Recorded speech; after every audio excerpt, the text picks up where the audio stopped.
I'm going to talk about today, I'm going to give you the biggest secrets I have that I've learned to living a spiritually vibrant life with a really busy life. I'm going to give it to you.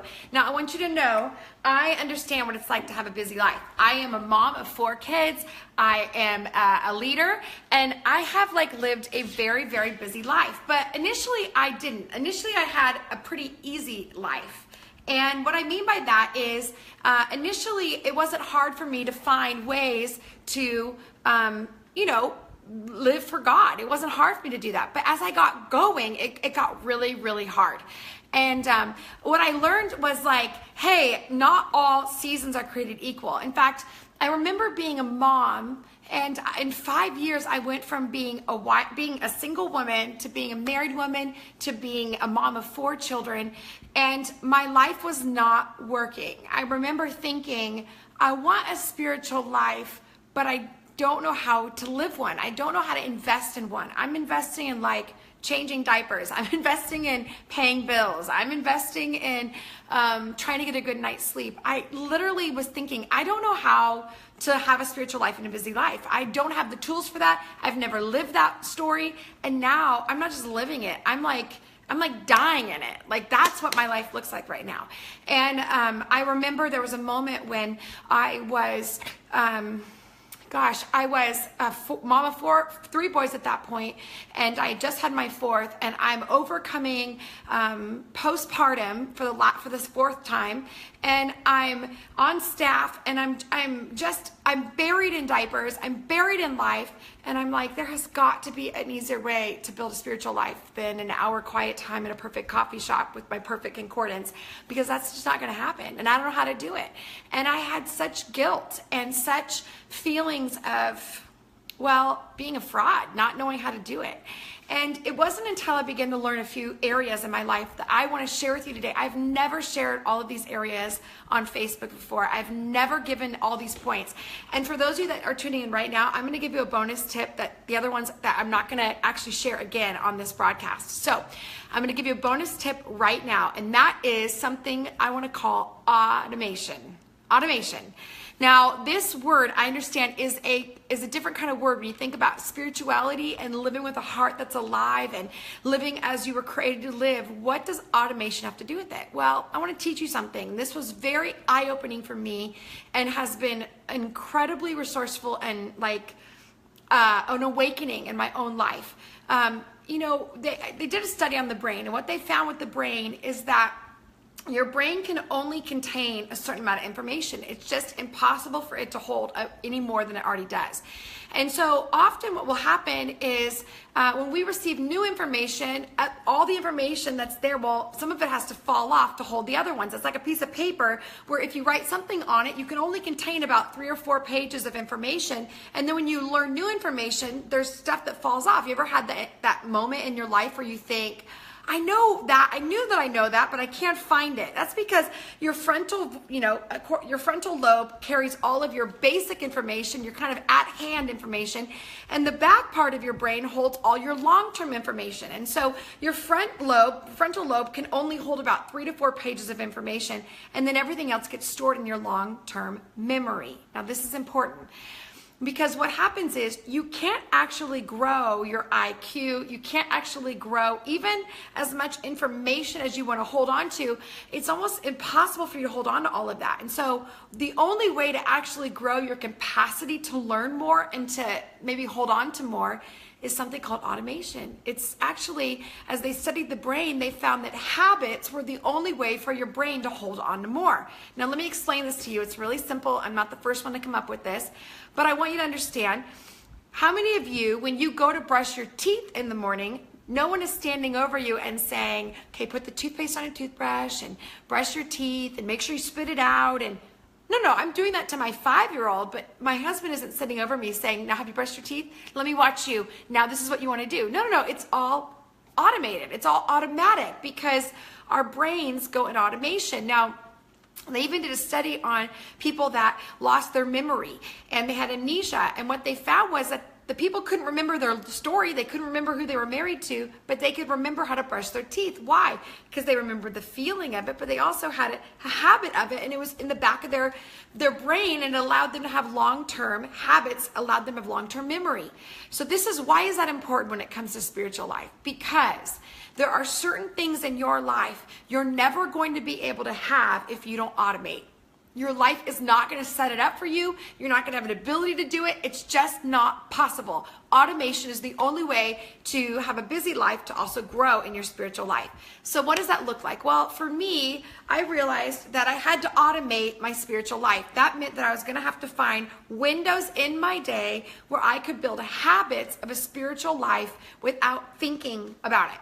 I know that sounds funny, but I was tired. I had been up all night. I had been doing a lot in life. And so what I had to do was I had to automate it. So the first thing I realized was, wait a minute, I feed my infant child about every 3 hours. So I know that I'm going to be sitting on a chair every 3 hours. And so I took my podcast mic. I'm getting so washed out. I'm so sorry. I took my podcast speaker. I set it next to my rocker, and I would press play on that. So every time I sat down with my infant baby, and I would be sitting there, and I was so tired and out of my mind, and there was no way I was going to have time to grow my spiritual life or read something, because I could barely think about when was the last time people actually ate their dinner. I would press play, and it was somebody who was reading the Bible to me. That's all they were doing. They were reading the Bible, and I didn't have to think about where they were. I didn't have to open up my Bible. I didn't have to figure out exactly where it was. I could just listen to it, and I knew that I was going to get some of the word in my everyday life without needing to know what to do. So automation. Another thing I did was when I took a shower, I listened to a podcast. When I did a commute or a carpool, I listened to something. So I have automated history and habits in my life that's allowed me to fit more in my life without carving out a bunch of time. And what happens eventually is that your brain will begin to trigger you and remind you. So that's my bonus tip, automation. Secondly is this, you're going to need a plan. And that means, I love the quote that says, if you fail to plan, you plan to fail. I know that sounds so basic, but I'm one of those people that's notorious for walking into the grocery store without a list and wandering the aisles. And depending on how hungry I am, depends on how much groceries I buy. And I'm just notorious for it. My husband says, honey, we have like 4 things of oatmeal, and you forgot bread. I'm like, I know. Why? Because I don't have a plan. I just kind of walk in there and I kind of do whatever feels good or whatever my stomach wants. Well, that's what it's like in our spiritual life. If we don't have a plan, guess what? It's like walking into a grocery store and grabbing whatever we want. So we will, go over here and grab this book, and we'll open up our Bible, and we'll see our little bookmark has maybe a palm tree on it, and then all of a sudden we're planning our spiritual, we've lost our spiritual life and we're planning our next vacation, or maybe we have our phone next to us, and what's easier to read, our Bible or our phone? Well, our phone is, and so we grab our phone, and so because we don't have a plan, we just kind of do whatever feels right. So the best thing you can do is come up with a plan. And your plan needs to be realistic. If your plan is, here's my 3 commentaries, my Bible, I'm going to spend an hour a day, I'm going to do this huge Bible study, stop it. Slap yourself right now, because that's not realistic. What's realistic is a simple plan. In fact, whatever amount of time you're planning on spending time growing your spiritual life, cut it in half. You're like, I'm going to spend an hour. Give yourself 30 minutes. I'm going to spend 15 minutes, 7 minutes. Grab those 7 minutes and be more consistent with the plan and make it realistic than make it a grandiose plan. You will not do it. And after 2 or 3 days after not doing it, you'll throw it all out together. So remember, bite size.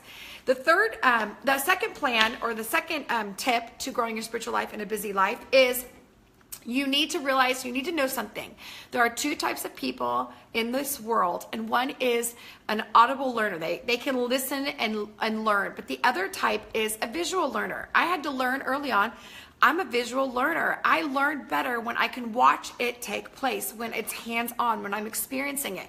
So what I learned was that a devotional wasn't what I needed. In fact, a devotional only brought more disconnect because I wasn't learning that way.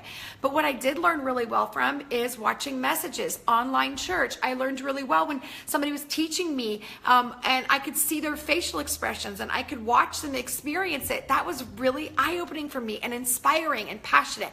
So if you're a visual learner, you need to actually have tools that aren't made for the other type of learner. You need to have tools that actually allow you to learn. Now, some of you are watching this right now and you're like, wow, I wish so-and-so could hear this. Or, gosh, this is so good. I know that they need this. They're a new mom. They're a busy pastor. They've got they're a busy college student. They could use these tips. Would you please share this on your wall? And I understand if you're like, I don't want to share this on my wall. Well, then you don't have to. Just tag their name below this and they'll always have it and they'll be able to kind of catch up later on this post and it will help them. And I shared a bonus tip in the beginning of this, so don't forget to go back and get that.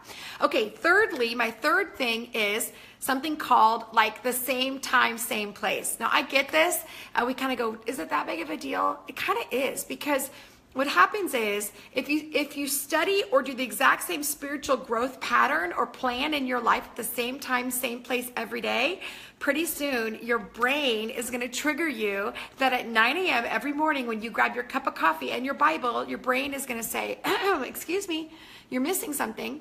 And your body's going to have that habit inside of it. And you're no longer going to have to trigger yourself or give yourself that memory. Your brain and your body are going to have that habit, and it's going to allow you to trigger you to go, oh yeah, it's time for me to do that.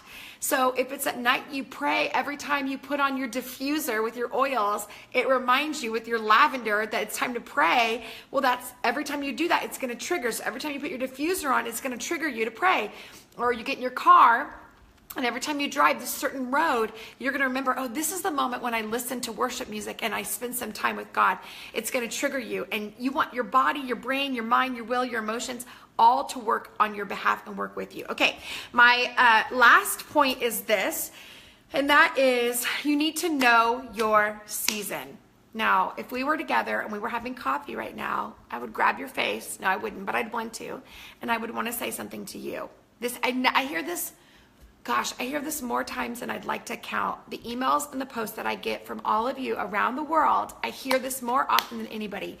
It's never the person that has a ton of time and a ton of energy and a good night's sleep that asks me this question. It's always the mom who is the brand new mom or the mom that has 4 littles in their house and they're overwhelmed and they're asking me the question, how do I do it all? And I would like to say to you, you can't. In fact, the season you're in is so particular, it's so unique, it's so distinct that your experience right now is going to be very short and a very unique season, and it's probably not connected to very many people in your whole world. When I had 4 babies, I literally didn't get a good night's sleep. I knew that even our church services were like in between nap times, and I was like, okay, this is crazy. I'm gonna have to leave church about 20 minutes before it closes because I have to go put everyone to bed, make sure everyone's fed, and that I'm their source. I also have to feed my baby and feed myself. So I knew the moment I realized I was in a very unique time, and there was maybe about 5 years of this unique time, I gave myself a 5-year moment of grace. And that's really what I want you to do. I want you to stop thinking, well, I should be doing this, and what about this, and I'm gonna lose time, and no. This is a really sacred season. It's a really important season, and all your kids need, all your spouse needs is they need a happy, healthy mom or a happy, healthy dad. So you need to take all that back and say, you know what? The season in my life right now is 10 minutes. The season of my life is 7 minutes a day. That's the season of my life. I'll have seasons when I have an hour. I'll have seasons when I have time to go to school or Bible school or, meet with those girls. But right now, the season of my life is like 6 minutes. And be okay with that. And there was a season when I realized I'm never going to sit through the whole worship service. And instead of getting frustrated or feeling guilty or being overwhelmed, I just realized, hey, and I remember telling my husband this, you go, let's go in separate cars, you go to church, you get that full 30, 40 minutes that you want, and I'm going to be there, but I'm going to give myself an out that I'll probably only hit about 2 or 3 songs. And I'm okay with that. It's a season. It's not forever. It's a moment in time when I get a little bit of time, and then afterwards my season will shift and I'll have a ton more time. And you know what? This year was the first season that my kids all went to school, and I have time now. I have time to open up my Bible and my cup of coffee. But there was probably about 8 years where it was very, very minimal, and that was okay. And I had to give myself permission for the season. So for those of you that just popped on, I want you to know I did give a bonus tip in the beginning of this video. So don't forget to go back and watch it. Don't forget to tag a friend. And lastly is this. We have spent probably almost a year working with a team to develop something we like to call the spa. No, it's not a massage place, although that sounds really good right now. The spa is your spiritual pathway assessment. It's your spiritual pathway assessment. And what the spa is it's a way for you to ask yourself some questions that we will take all of that and we will create a plan for you. That plan is to help you grow. Now, I want you to understand, if you are looking for deep, intense, biblical learning and hours in the word and, blow my mind, you probably will not get those results. But if you're looking for something that's tangible and you want to know what's the first thing to do, well, it's literally that easy. A few questions and you'll know exactly what we recommend for your growth. All you have to do is click on the free assessment on this, on the bio in this little post, and click on that. And it's all free. It won't require anything from you, and you can actually answer those questions, and we will give you our recommendation of what we think is perfect for you in your season. I love that you are here. If you have any questions or things you want me to see, post it on this. I will read every single one of them. I will respond if you have any questions. I'll respond to those the next couple hours. And I want to encourage you, this whole week, I'm doing 5 different Facebook Lives. And these 5 Facebook Lives are the top things that people want in their spiritual life but can't seem to get. And tomorrow we're going to talk about purpose and calling and clarity about that. So we're going to talk all about purpose and calling and how to know what yours is. We're going to talk about that. So don't forget to subscribe to my page and make sure to turn on your notifications so you don't miss it, because I'm going to be giving away something every single day this week as well if you're on the live broadcast. So I hope that helps you. I love you guys. And yeah, I'll see you tomorrow, 3 o'clock. Bye.